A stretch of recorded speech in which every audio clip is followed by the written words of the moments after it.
Operation Sindhu હેઠળ ઈરાનમાં ફસાયેલા 1700થી વધુ ભારતીયો સુરક્ષિત રીતે ભારત પરત. ઓપરેશન સિંધુ હેઠળ ઈરાનના ફસાયેલા 1700થી વધુ ભારતીયો સુરક્ષિત રીતે ભારત પરત. ઓપરેશન સિંધુ અંતર્ગત ભારત સરકારે ઈરાનમાં ફસાયેલા ભારતીય નાગરિકોને સુરક્ષિત રીતે સ્વદેશ પરત લાવવાનું વિશાળ અભિયાન હાથ ધર્યું છે.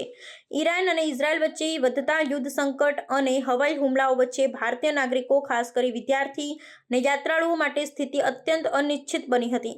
સરકારના ઝડપી પગલાંને કારણે અત્યાર સુધીમાં 1700થી વધુ ભારતીયોને સુરક્ષિત રીતે ભારત પરત લાવવામાં આવ્યા છે, જેમાં મોટાભાગે જમ્મુ કાશ્મીરના વિદ્યાર્થી અને વિવિધ રાજ્યના યાત્રાળુઓનો સમાવેશ થાય છે. વિશેષ ફ્લાઇટ્સ દ્વારા ભારતીય નાગરિકોને ઈરાનના યુદ્ધગ્રસ્ત વિસ્તારમાંથી બહાર કાઢવામાં આવ્યા હતા.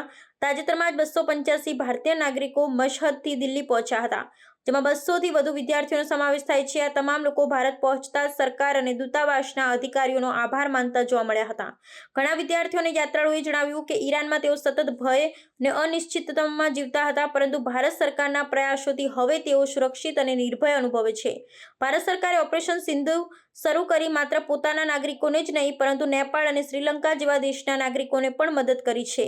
આ અભિયાન માટે ભારતના વિદેશ મંત્રાલય અને ઈરાન સ્થિત ભારતીય દૂતાવાસે સતત સંકલન રાખ્યું હતું, જેથી ખાસ એર સ્પેસની મંજૂરી મેળવી ફ્લાઇટ્સ ચલાવી શકાય. આ અભિયાનને કારણે અન્ય દેશોએ પણ પોતાના નાગરિકોને બહાર કાઢવા માટે પ્રયાસ તેજ કર્યા છે. ઓપરેશન સિંધુના સફળ અમલથી ભારતે વિશ્વભરમાં પોતાના નાગરિકોની સુરક્ષા માટે પ્રતિબદ્ધતા દર્શાવી છે. હજુ પણ કેટલાક ભારતીય ઈરાનમાં ફસાયેલ હોવાની શક્યતા છે. સરકાર દ્વારા વધુ ફ્લાઇટ્સનું આયોજન કરવામાં આવી રહ્યું છે. આ અભિયાનને કારણે અનેક પરિવારોને રાહત મળી છે અને ભારતીય તાત્કાલિક કાર્યવાહીની સમગ્ર વિશ્વમાં પ્રશંસા થઈ રહી છે.